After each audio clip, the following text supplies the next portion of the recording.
ഈ story നിങ്ങൾക്കിഷ്ടപ്പെട്ടാൽ subscribe ചെയ്യുക. 140. മഹാരാജന്റെ തലവേദന.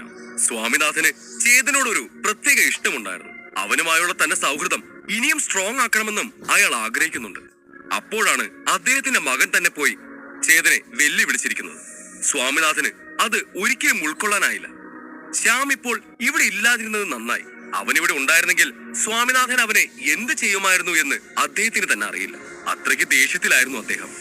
വിവരം കേട്ടവനെ കൊണ്ട് എന്ന് ദേഷ്യത്തിൽ പറഞ്ഞുകൊണ്ട് സ്വാമിനാഥൻ ഇരുന്നെടുത്തു നിന്നും എഴുന്നേറ്റു. സ്കൂളിലേക്ക് ഇപ്പോൾ തന്നെ ചെന്ന് അവിടെ വെച്ച് തന്റെ മകനെ ശാസിക്കാൻ തുടങ്ങുകയായിരുന്നു അദ്ദേഹം.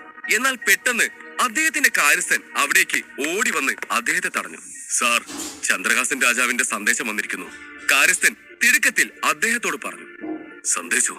എന്താ അതിൽ പറഞ്ഞിരിക്കുന്നത്? സ്വാമിനാഥൻ ചോദിച്ചതും കാര്യസ്ഥൻ തന്റെ കയ്യിലിരുന്ന മഞ്ഞ നിറത്തിലുള്ള പട്ടുതുണി അദ്ദേഹത്തിന് നേരെ നീട്ടി. റോയൽ ലൈബ്രറിയിലേക്ക് തന്റെ സുഹൃത്തിനെ കൊണ്ടുവന്നോട്ടെ എന്ന് ചോദിച്ച് സ്വാമിനാഥൻ സന്ദേശം അയച്ചിരുന്നു. അതിനയാൾക്ക് മറുപടി ലഭിച്ചതാണ്. പിന്നെ ഇപ്പോൾ എന്തിനെ കുറിച്ചാണ് രാജാവ് പറയാൻ പോകുന്നതെന്ന് സ്വാമിനാഥന് സംശയമായി. അയാൾ തന്നെ ദേഷ്യം നിയന്ത്രിച്ച ശേഷം കാര്യസ്ഥന്റെ കയ്യിൽ നിന്ന് അത് വാങ്ങി.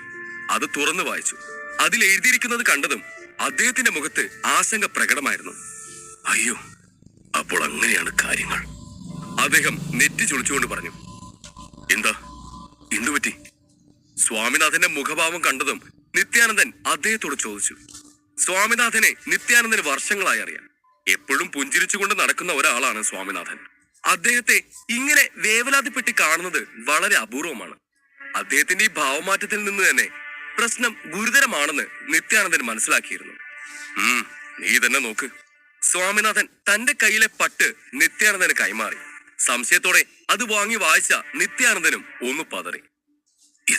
ഇതെങ്ങനെ സംഭവിച്ചു? നിത്യാനന്ദൻ അവിശ്വസനീയതയോടെ ചോദിച്ചു. സ്വാമിനാഥൻ അത് കേട്ട് തലയാട്ടിക്കൊണ്ട് പറഞ്ഞു. ആ സന്ദേശം എഴുതിയത് രാജാവ് തന്നെയാണ്. അത് അദ്ദേഹത്തിന്റെ കൈപ്പട തന്നെയാ, എനിക്കറിയാം. ഇത്രയും പറഞ്ഞ് സ്വാമിനാഥൻ തന്റെ കാര്യസ്ഥന് നേരെ തിരിഞ്ഞു. വണ്ടി റെഡിയാക്ക്, ഞങ്ങൾ ഇപ്പോൾ തന്നെ ഇവിടെ നിന്നും ഇറങ്ങും. സാർ എന്ന് വിളിച്ച് എന്തോ പറയാൻ ഒരുങ്ങുകയായിരുന്നു കാര്യസ്ഥൻ.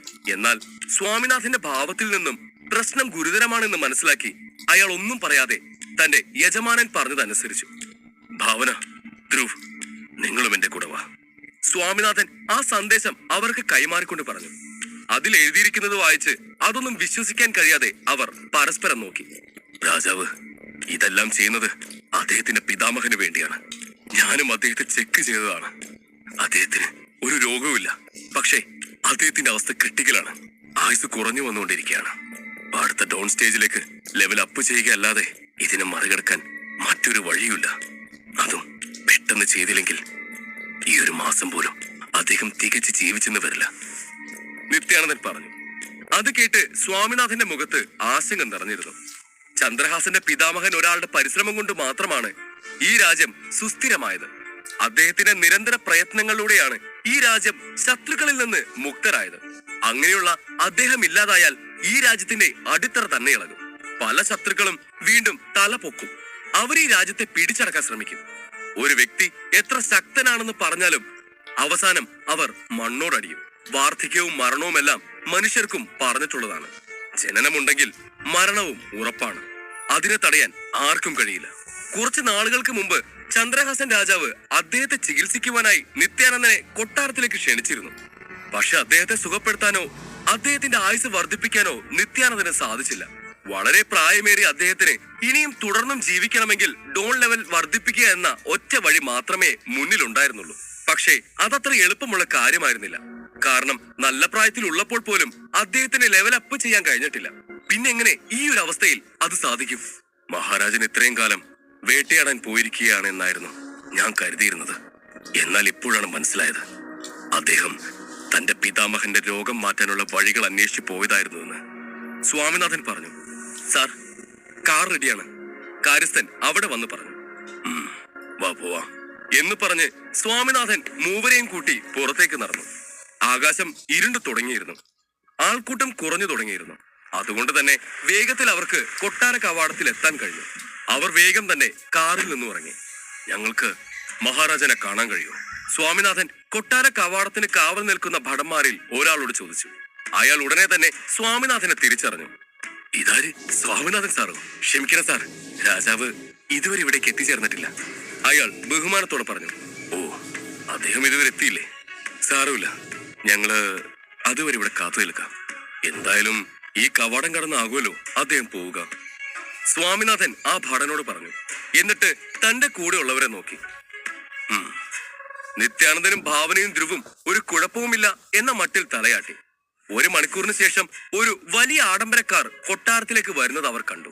ആ കാറിന് പുറകിലും മുൻപിലുമായി ധാരാളം ഭടന്മാർ കുതിരപ്പുറത്ത് വരുന്നുണ്ടായിരുന്നു. കാണുന്നവർക്ക് ഒറ്റ നോട്ടത്തിൽ തന്നെ അത് രാജാവിന്റെ കാറാണെന്നുള്ളത് മനസ്സിലാക്കാൻ കഴിയുമായിരുന്നു. ആ കാറിന്റെ ഡോർ തുറന്ന് ഒരു മധ്യവയസ്കൻ പുറത്തേക്ക് ഇറങ്ങി. തിരുമനസിന് സ്വാഗതം. രാജാവ് കാറിൽ നിന്ന് പുറത്തേക്ക് ഇറങ്ങിയതും ഭടന്മാരെല്ലാം നെഞ്ചിൽ കൈവച്ച് തല കുനിച്ചുകൊണ്ട് അദ്ദേഹത്തെ വണങ്ങി. സ്വാമിനാഥനും നിത്യാനന്ദനും പോലും രാജാവിനെ കണ്ട ഉടനെ തന്നെ തല കുനിച്ചു നിന്നു. അവരുടെ മുമ്പിൽ നിൽക്കുന്നത് ആ രാജ്യത്തിലെ ഏറ്റവും ശക്തനായ മനുഷ്യനാണ്. അതിൻ്റെതായ ബഹുമാനം അവർ അദ്ദേഹത്തിന് നൽകി. ആഹാ, ഗുരുവും വൈദ്യരും ഒക്കെ ഉണ്ടല്ലോ. നിങ്ങൾ ഇരുവരും നേരത്തെ തന്നെ ഇവിടെ എത്തിയോ? രാജാവ് ചന്ദ്രഹാസൻ അവരെ കണ്ടതും ചിരിച്ചുകൊണ്ട് ചോദിച്ചു. എന്നിട്ട് അദ്ദേഹം കാറിന് നേരെ തിരിഞ്ഞ് കാറിന്റെ ഡോർ തുറന്നു. കാറിൽ നിന്നും ഒരു വൃദ്ധൻ പുറത്തേക്ക് ഇറങ്ങി. അദ്ദേഹത്തെ കണ്ടതും സ്വാമിനാഥനും നിത്യാനന്ദനും ഭാവനയും ധ്രുവും തല കുനിച്ചുകൊണ്ട് അദ്ദേഹത്തെ വണങ്ങി. Good evening sir. അവരെല്ലാം ഒരുപോലെ ആ വൃദ്ധനോട് പറഞ്ഞു.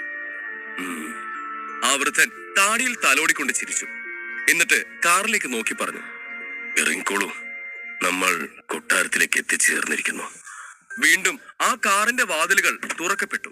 അതിൽ നിന്നും 50-60 വയസ്സിനിടയിൽ പ്രായം വരുന്ന 2 വൃദ്ധർ ഇറങ്ങി. ഇരുവരും പച്ച വസ്ത്രം ധരിച്ചിരുന്നു. ഇരുവരുടെയും മുഖത്ത് ഒരു ചിരി ഉണ്ടായിരുന്നു. Prakash sir, Subrahmanya sir. അവരിരുവരെയും കണ്ടതും അവിടെയുള്ളവരെല്ലാം അവരെ ബഹുമാനപൂർവ്വം വണങ്ങി. ആ വന്ന 3 വൃദ്ധരും എസ് ലെവൽ അധ്യാപകരാണ്. അതുകൊണ്ടാണ് അവർക്കെല്ലാവരും ഇത്രയും ബഹുമാനം നൽകുന്നത്. ചന്ദ്രഹാസൻ രാജാവ് 3 എസ് ലെവൽ അധ്യാപകരെയാണ് ഇവിടേക്ക് കൊണ്ടുവന്നത്. അതുകൊണ്ടാണ് നേരത്തെ അദ്ദേഹം അയച്ച സന്ദേശം വായിച്ച് സ്വാമിനാഥന് കൂട്ടർക്കും അവിശ്വസനീയമായി തോന്നിയത്. ഭാവന മുമ്പ് എസ് ലെവൽ അധ്യാപകനായ കേശവന്റെ വിദ്യാർത്ഥിയായിരുന്നു. അദ്ദേഹമാണ് ആദ്യം കാറിൽ നിന്നും ഇറങ്ങിയ അവസാനത്തെ വൃദ്ധൻ. അവളെ ഒരു അസോസിയേറ്റ് ടീച്ചറാക്കി മാറ്റിയതും ഇതേ അധ്യാപകൻ തന്നെയാണ്. അതുപോലെ ധ്രുവ് പ്രകാശ് സാറിന്റെ വിദ്യാർത്ഥിയായിരുന്നു. അവരുടെ അധ്യാപകർ ഇവിടേക്ക് വരുന്നത് അറിഞ്ഞതുകൊണ്ടാണ് അവരെയും സ്വാമിനാഥൻ കൂട്ടിയത്. ശരി, ഇനി സമയം കളയണ്ട, നമുക്ക് ഉടനെ തന്നെ അകത്തേക്ക് കയറാം. കേശവ് ചിരിച്ചുകൊണ്ട് പറഞ്ഞു.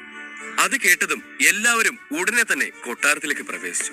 ചന്ദ്രഹാസൻ രാജാവ് എല്ലാവരെയും തന്റെ കൊട്ടാരത്തിലേക്ക് സ്വാഗതം ചെയ്തു. നിങ്ങളെല്ലാം എന്റെ ക്ഷണം സ്വീകരിച്ച് ഇവിടെ വന്നതിൽ എനിക്ക് നല്ല സന്തോഷമുണ്ട്, അദ്ദേഹം പറഞ്ഞു. തിരുമനസ് എന്താണ് ഈ പറയുന്നത്? ഞങ്ങൾ ഈ ചെയ്യുന്നത് ഞങ്ങളുടെ കടമ മാത്രമാണ്. അത് മാത്രമല്ല, ഇവിടുത്തെ മാജിക് സ്കൂളിൽ ഒരു നല്ല അധ്യാപകൻ ഉണ്ടെന്ന് ഞാൻ കേട്ടു. ഞാൻ കേട്ടത് ശരിയാണെങ്കിൽ അവന് എന്റെ ശിഷ്യനാകാനുള്ള അവസരം നൽകാൻ ഞാൻ ആഗ്രഹിക്കുന്നുണ്ട്, കേശവ് പറഞ്ഞു. നിങ്ങൾ പറയുന്നത് ശ്യാമിനെ കുറിച്ചാണോ? അദ്ദേഹം രാജ്യമെമ്പാടും വളരെ പ്രശസ്തനാണ്. അദ്ദേഹത്തിന്റെ വിദ്യാർത്ഥികളിൽ ചിലർ എന്റെ സദസ്സിൽ വരാറുണ്ട്. അവരിൽ നിന്നാണ് ഞാൻ അദ്ദേഹത്തെ കുറിച്ച് കേട്ടത്, രാജാവ് പുഞ്ചിരിയോടെ പറഞ്ഞു.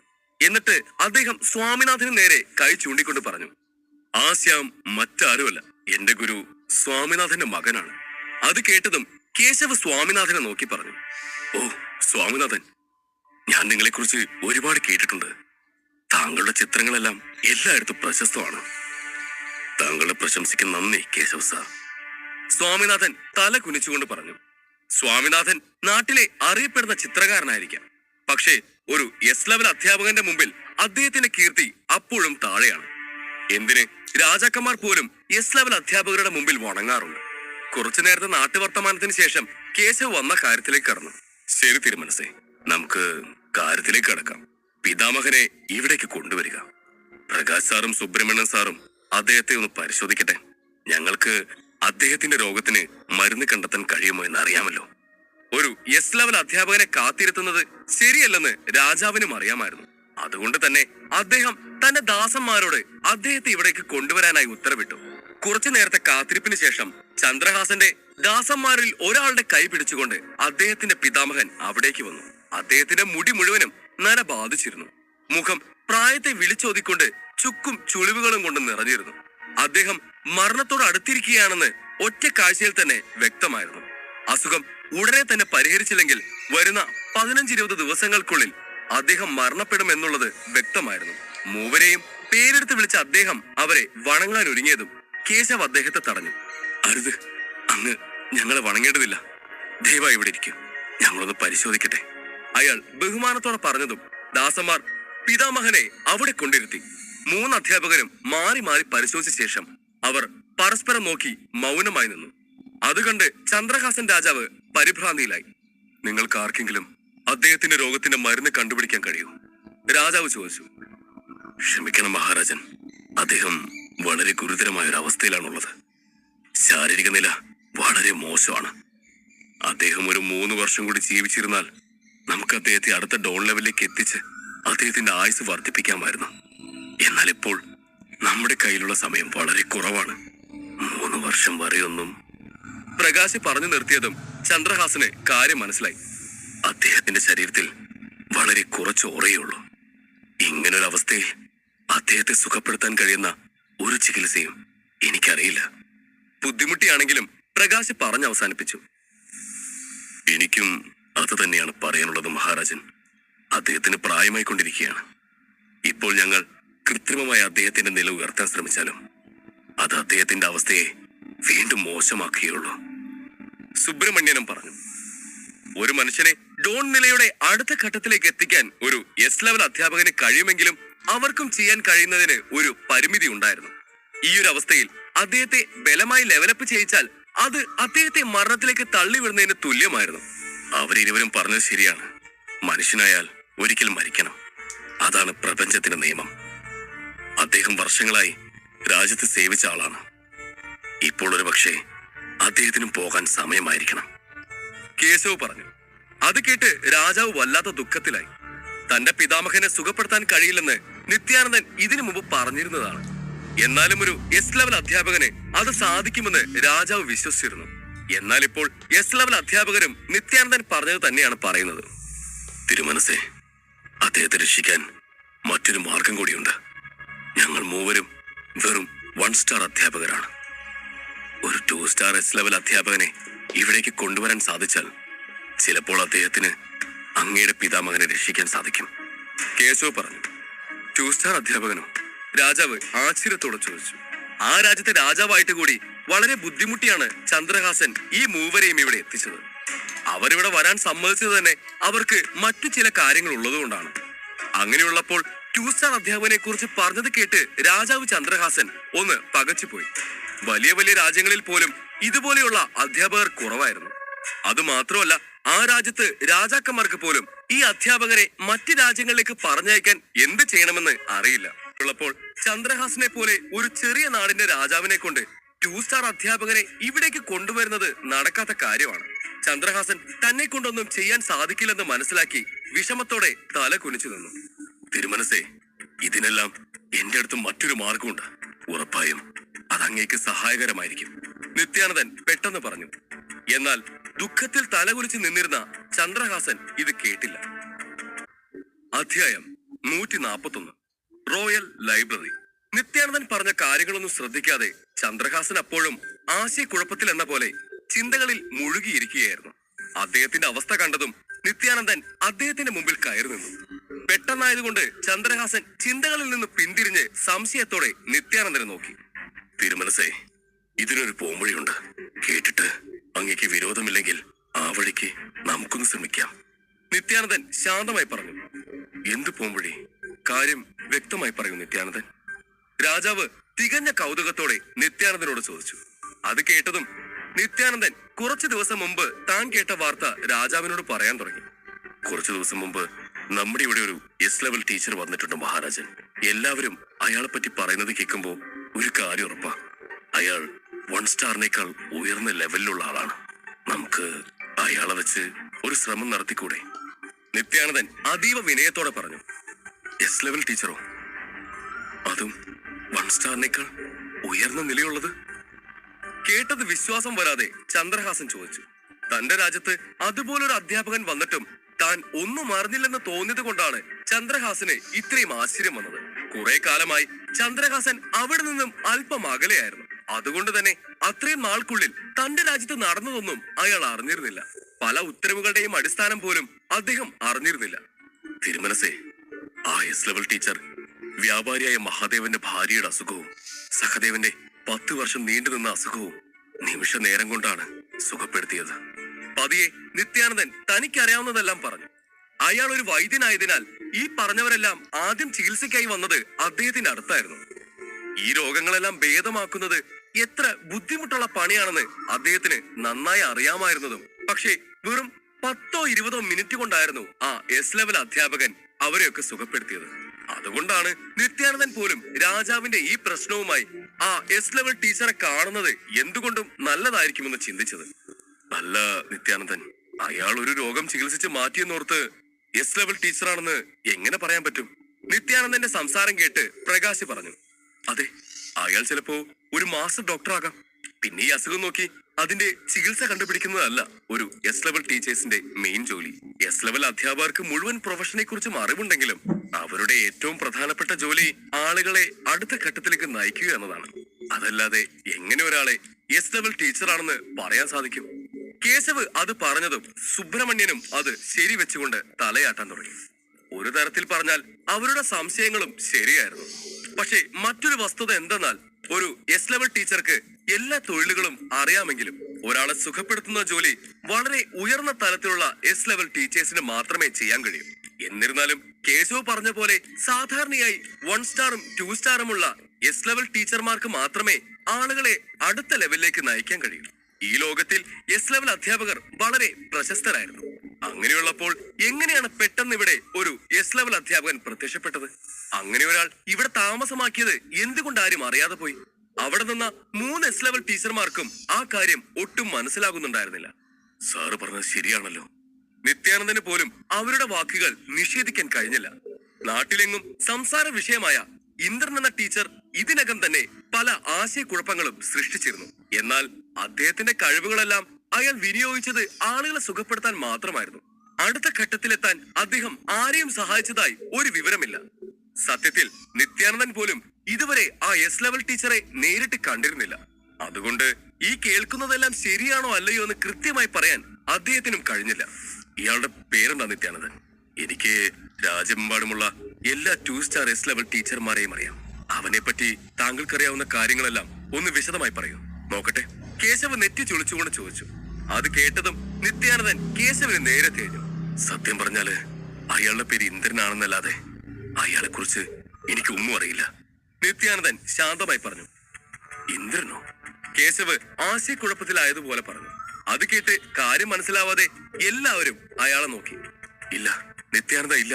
ഈ പേരിൽ 2 സ്റ്റാർ എസ് ലെവൽ ടീച്ചേഴ്സ് ഒരു രാജ്യത്തുമില്ല. എനിക്ക് ചില 3 സ്റ്റാർ എസ് ലെവൽ ടീച്ചർമാരെ വരെ അറിയാം. പക്ഷേ ഈ പേര് ഞാൻ അവിടെയും കേട്ടിട്ടില്ല. ടീച്ചേഴ്സിനും അവിടെ അവരവരുടേതായ ഗ്രൂപ്പുകൾ ഉണ്ടായിരുന്നു. അങ്ങനെയുള്ളപ്പോഴും നിത്യാനന്ദൻ പറഞ്ഞ ഈ അധ്യാപകനെ കുറിച്ച് ആ മൂവർക്കും ഒരു അറിവുമില്ലായിരുന്നു. അവരൊരു തട്ടിപ്പുകാരനായിരിക്കും. അതുകൊണ്ടാവും അവനെ കാണാൻ വരുന്ന എല്ലാവരോടും 3 ലക്ഷം ആദ്യം കൊടുക്കാൻ അവൻ പറഞ്ഞത്. അല്ലെങ്കിൽ ഇവിടെ ഏത് എസ് ലെവൽ ടീച്ചറാണ് ആളുകളോട് ഇങ്ങനെ പണം ചോദിക്കുന്നത്? കൂട്ടത്തിൽ പ്രകാശ് ദേഷ്യത്തോടെ പറഞ്ഞു. ഒരു എസ് ലെവൽ ടീച്ചർ എന്തെങ്കിലും വേണമെന്ന് ആവശ്യപ്പെട്ടാൽ രാജാവ് പോലും അത് അവരുടെ കാൽക്കൽ കൊണ്ട് ചെന്ന് വെക്കുമായിരുന്നു. അങ്ങനെയുള്ളപ്പോൾ അയാൾ എന്തിനാണ് സാധാരണക്കാരോട് 3 ലക്ഷം രൂപ ചോദിക്കുന്നത്? അങ്ങനെ പലതും പറഞ്ഞ് ഇന്ദ്രൻ കള്ളനാണെന്ന നിഗമനത്തിൽ എത്തിയിരുന്നു. അപ്പോഴേക്കും അവരുടെ സംസാരം കേട്ട് നിത്യാനന്ദൻ പോലും ഇന്ദ്രനെ സംശയിക്കാൻ തുടങ്ങി എന്ന് വേണം പറയാൻ. കഴിഞ്ഞ 2 ദിവസങ്ങളിലായി അദ്ദേഹം ഇന്ദ്രനെ കുറിച്ച് ഒരുപാട് കേട്ടിരുന്നു. അതുകൊണ്ടാണ് അദ്ദേഹം അവനെ കാണാൻ ആഗ്രഹിച്ചത്.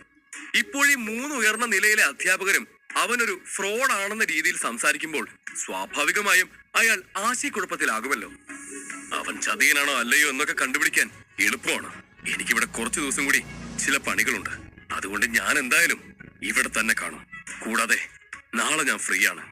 നാളെ തന്നെ ഞാൻ അവനെ പോയി കാണാം. അവനൊരു തട്ടിപ്പുകാരനാണോ അല്ലയോ എന്ന് കണ്ടുപിടിക്കാമല്ലോ. കേശവ് അല്പം ചിന്തിച്ചതിന് ശേഷം ചോദിച്ചു. കേശവ്, അവനെ കാണാൻ ഞാനും നിങ്ങളുടെ കൂടെ വരാം. ഒരു എസ് ലെവൽ അധ്യാപകൻ എന്ന് പറയുന്നത് അത്രയും പവിത്രമായ തൊഴിലാണ്. അങ്ങനെയുള്ള ഒരു തൊഴിലിന്റെ പേരിൽ തട്ടിപ്പ് നടക്കുന്നത് ശരിയല്ല. അത് ക്ഷമിക്കാൻ എനിക്ക് കഴിയില്ല. അതുകൊണ്ട് അവനൊരു തട്ടിപ്പുകാരനാണെങ്കിൽ ഞാൻ അവനെ വെറുതെ വിടില്ല. പ്രകാശ് ദേഷ്യത്തോടെ പറഞ്ഞു. അങ്ങനെയെങ്കിൽ ഞാനും നിങ്ങളുടെ കൂടെ വരാം. നമ്മൾ ഒരുമിച്ച് നിന്നാ നമുക്ക് എളുപ്പത്തിൽ തന്നെ അവന്റെ തട്ടിപ്പ് മനസ്സിലാക്കാൻ കഴിയും. അങ്ങനെ നമുക്ക് തന്നെ അവൻ ഇവിടെ നിന്നും ഓടിച്ചു വിടാം. സുബ്രഹ്മണ്യൻ ചിരിച്ചുകൊണ്ട് പറഞ്ഞു. അത് കേട്ടതും എല്ലാവരുടെയും മുഖത്ത് ആത്മവിശ്വാസത്തിന്റെ പുഞ്ചിരി വിരിഞ്ഞു. എങ്കിൽ അങ്ങനെയാവട്ടെ. എല്ലാം കേട്ട് നിന്ന നിത്യാനന്ദൻ അതെല്ലാം ശരി വെക്കും പോലെ പറഞ്ഞ് അവിടെ നിന്നിറങ്ങി. ആ മൂവരും പറഞ്ഞത് ശരിയായിരുന്നു. ഒരാൾക്ക് അധിക കാലം എസ് ലെവൽ ടീച്ചറായി അഭിനയിച്ച് ആരെയും പറ്റിക്കാൻ കഴിയില്ല. അവരും 1 സ്റ്റാർ എസ് ലെവൽ അധ്യാപകരല്ലേ. ചന്ദ്രഹാസൻ രാജാവ് ഈ വിഷയത്തിൽ നിശബ്ദനായിരുന്നു. അവരുടെ സംസാരം ശ്രദ്ധിക്കുന്നുണ്ടെങ്കിലും രാജാവെന്ന നിലയിൽ പോലും എസ് ലെവൽ അധ്യാപകരുടെ ഇടയിൽ നടക്കുന്ന വിഷയങ്ങളിൽ ഇടപെടാൻ അദ്ദേഹത്തിന് അധികാരമില്ലായിരുന്നു. നേരം പുലർന്നതും തലേന്ന് രാത്രി കൊട്ടാരത്തിൽ നടന്നതൊന്നും അറിയാതെ ചേതൻ ഉറക്കമുണർന്നു. അവിടമാകെ വെളിച്ചം പടർത്തിക്കൊണ്ട് സൂര്യൻ ഉദിച്ചുയർന്നിരുന്നു.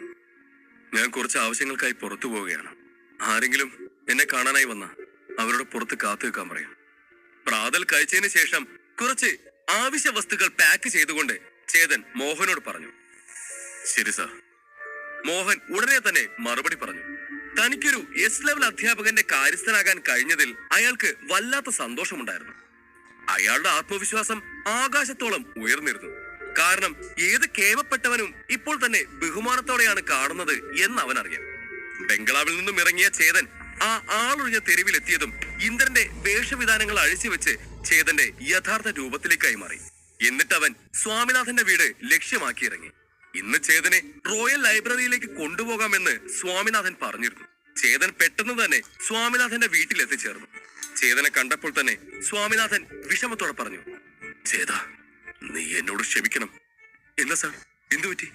എന്തിനാണ് സാർ ക്ഷമ ചോദിക്കുന്നത്? രാജാവ് തന്റെ അഭിപ്രായം മാറ്റിയോ? സ്വാമിനാഥൻ ക്ഷമ ചോദിക്കുന്നതിന്റെ കാര്യം മനസ്സിലാവാതെ നെറ്റി ചുളിച്ചുകൊണ്ട് ചേതൻ ചോദിച്ചു. ഇപ്പോൾ തനിക്ക് റോയൽ ലൈബ്രറിയിൽ പ്രവേശനം ലഭിച്ചില്ലെങ്കിൽ പിന്നെ താൻ എങ്ങനെ ഡോൺ 6 സ്റ്റേജിനെ കുറിച്ചുള്ള പൂർണ്ണ വിവരം നേടുമെന്നോർത്ത് അവൻ ആവലാതിപ്പെട്ടു. ഇല്ല ഇല്ല, അതല്ല കാര്യം. എന്റെ നാശമകൻ നിന്നോട് ചെയ്ത തെറ്റിനാണ് ഞാൻ നിന്നോട് ക്ഷമ ചോദിക്കുന്നത്. സ്വാമിനാഥൻ വിലങ്ങനെ തലയാട്ടിക്കൊണ്ട് പറഞ്ഞു. നാശം പിടിച്ച മകനോ? സ്വാമിനാഥൻ എന്താണ് പറയാൻ ഉദ്ദേശിക്കുന്നതെന്ന് ചേതന് മനസ്സിലായില്ല. അദ്ദേഹം എന്തിനാണിപ്പോൾ അദ്ദേഹത്തിന്റെ മകനെ പറ്റി പറയുന്നത്? അദ്ദേഹത്തിന്റെ മകനും താനും തമ്മിൽ എന്ത് ബന്ധമാണുള്ളത് എന്നൊക്കെയുള്ള ചിന്ത ചേതന്റെ മനസ്സിലൂടെ കടന്നുപോയി. അത് ചേത, വളരെ വൈകിയാണ് ഞാൻ ഇതിനെക്കുറിച്ച് അറിഞ്ഞത് പോലും. മാജിക് സ്കൂളിൽ നിന്നൊരു അധ്യാപകൻ ചലഞ്ച് ചെയ്തില്ലേ? അവൻ എന്റെ മകനാണ്. കുറച്ചു കഴിഞ്ഞ് ഞാൻ സ്കൂളിലേക്ക് പോകുന്നുണ്ട്. ആ അഹങ്കാരിക്ക് ഞാനൊരു പാഠം പഠിപ്പിച്ചു കൊടുക്കാം. ചേതൻ, ഇത് തെറ്റായി എടുക്കല്ലേ. നീ ആരാണെന്നുള്ളത് അവനറിയില്ല. അതാണ് ഇങ്ങനെയൊക്കെ സംഭവിച്ചത്. സ്വാമിനാഥൻ പറഞ്ഞു. ചലഞ്ചോ? ചേതൻ അദ്ദേഹം പറഞ്ഞതെല്ലാം കേട്ട് ഞെട്ടലോടെ ചോദിച്ചു. സാർ പറഞ്ഞു വരുന്നത് ശ്യാമിനെ കുറിച്ചാണോ? ശ്യാം സാറിന്റെ മകനാണോ? ചേതൻ വീണ്ടും ഉറപ്പ് വരുത്തുവാനായി ചോദിച്ചു. അതെ, അവൻ എന്റെ മകനാണ്. 3 വർഷം മുമ്പ് ഞാനും അവനുമായി ഒരു വഴക്കുണ്ടായി. അന്ന് അവൻ ഇവിടെ നിന്നും ഇറങ്ങിപ്പോയതാണ്. പിന്നെ ഇവിടേക്ക് തിരിച്ചു വന്നിട്ടില്ല. സ്വാമിനാഥൻ പറഞ്ഞു. ഈ കാര്യം ഞാൻ കൈകാര്യം ചെയ്തോളാം സാർ. ഇതിൽ സാർ ഇടപെടണ്ട. എന്റെ സ്റ്റുഡൻസ് ശ്യാമിന്റെ സ്റ്റുഡൻസുമായിട്ടുള്ള മത്സരത്തിന് തയ്യാറെടുപ്പുകൾ നടത്തിക്കൊണ്ടിരിക്കുകയാണ്. ഇപ്പോൾ സാർ ഇടപെട്ട ഞാൻ അവനെ ഭയന്ന് സാറിനെ പറഞ്ഞയച്ചതാണെന്ന് അവൻ പറയൂ. ചേതൻ സ്വാമിനാഥനോട് പറഞ്ഞു. എന്തായാലും ഈ പന്തയത്തിന്റെ കാര്യം ഇപ്പോൾ എല്ലാവർക്കും അറിയാം. അങ്ങനെയുള്ളപ്പോൾ ചേതന് പിന്മാറാൻ കഴിയില്ല. അതുമാത്രമല്ല, ഇതൊരു അവസരമായി കണ്ട് തന്റെ കഴിവ് കാണിക്കാൻ ചേതൻ ആഗ്രഹിച്ചു. അതുകൊണ്ട് ഈ പ്രശ്നത്തിൽ സ്വാമിനാഥൻ ഇടപെടാത്തതാണ് നല്ലതെന്ന് അവന് തോന്നി. അങ്ങനെയെങ്കിൽ അങ്ങനെ. ചേതന്റെ അഭ്യർത്ഥന നിരസിക്കാൻ സ്വാമിനാഥന് കഴിഞ്ഞില്ല. അദ്ദേഹം ചേതനോട് പറഞ്ഞു. ചേത, എന്റെ മകൻ ഇതുവരെ പരാജയം എന്താണെന്ന് അറിഞ്ഞിട്ടില്ല. ഈ ലോകം എത്ര വലുതാണെന്നോ അതിൽ അവനേക്കാൾ ശക്തനായ ഒരുവനുണ്ടാകുമെന്നോ അവൻ മനസ്സിലാക്കിയിട്ടില്ല. പക്ഷേ ഈ മത്സരത്തിലൂടെ അവനത് മനസ്സിലാക്കുമെന്നാണ് ഞാൻ വിശ്വസിക്കുന്നത്. സ്വാമിനാഥൻ പറഞ്ഞു. ഒരുപക്ഷെ ഈ മത്സരത്തിൽ തോൽക്കുന്നതോടുകൂടെ ശ്യാമിന്റെ അഹങ്കാരം ഒന്ന് കുറയുമെന്ന് അദ്ദേഹം കരുതി. അവനെ ഒന്ന് ശകാരിച്ചതിനാണ് ശ്യാം വീട്ടിൽ നിന്നും ഇറങ്ങിപ്പോയത്. പിന്നീട് അവൻ അവിടേക്ക് തിരികെ വന്നിട്ടില്ല. അതുകൊണ്ട് തന്നെ ഈ മത്സരത്തിലൂടെ ചേതൻ തന്റെ മകനെ ഒരു പാഠം പഠിപ്പിക്കണമെന്ന് അദ്ദേഹവും ആഗ്രഹിച്ചു. തോൽവി ചിലപ്പോൾ അവനെ തന്റെ തെറ്റുകൾ തിരുത്തി മുന്നേറാൻ സഹായിക്കുമെന്ന് അയാൾക്ക് തോന്നി. സ്വാമിനാഥന്റെ ഉദ്ദേശം എന്താണെന്ന് മനസ്സിലായതും ചേതൻ ഒന്ന് നെടുവീർപ്പെട്ടു. ശ്യാമിനെ താൻ തോൽപ്പിച്ചാൽ സ്വാമിനാഥന് ദേഷ്യം വരുമെന്നായിരുന്നു ആദ്യം ചേതൻ കരുതിയിരുന്നത്. സ്വാമിനാഥൻ ചേതനയും കൂട്ടി കൊട്ടാരത്തിലേക്ക് തിരിച്ചു. കുറച്ചു സമയത്തിനുള്ളിൽ തന്നെ ഇരുവരും കൊട്ടാരത്തിൽ എത്തിച്ചേർന്നു. കൊട്ടാരത്തിനകത്തായിരുന്നു റോയൽ ലൈബ്രറി. ആ ലൈബ്രറിയിൽ ലക്ഷക്കണക്കിന് പുസ്തകങ്ങൾ ഉണ്ടായിരുന്നു. ആ പുസ്തകങ്ങളെല്ലാം വർഷങ്ങളായി രാജ്യത്തിന്റെ വിവിധ ഭാഗങ്ങളിൽ നിന്ന് ശേഖരിച്ചവയാണ്. രാജകുടുംബത്തിനും തിരഞ്ഞെടുത്ത ചില ഉദ്യോഗസ്ഥർക്കും മാത്രമേ ആ ലൈബ്രറിയിൽ പ്രവേശനമുള്ളൂ.